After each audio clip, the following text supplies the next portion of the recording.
Easter ദിനത്തിൽ ഉക്രൈനിൽ വീണ്ടും റഷ്യയുടെ വ്യോമാക്രമണം. റഷ്യൻ പ്രദേശങ്ങളിൽ ഉക്രൈനും ആക്രമണങ്ങൾ നടത്തി.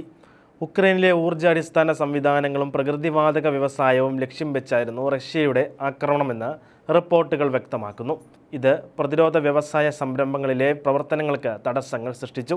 അതേസമയം റഷ്യയിലെ സൈറ്റുകളിൽ റോക്കറ്റ് വിക്ഷേപിച്ച് ഉക്രൈനിയൻ സൈന്യം തിരിച്ചടിക്കുകയും ചെയ്തു.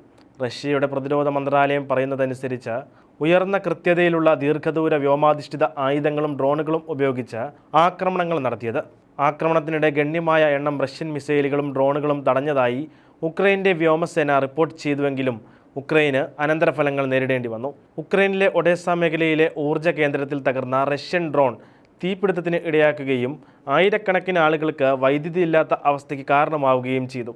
പ്രത്യാക്രമണം നടത്തിയ ഉക്രൈൻ റഷ്യൻ അതിർത്തി പ്രദേശമായ ബെൽഗൊറോഡിൽ റോക്കറ്റുകൾ വിക്ഷേപിച്ചു.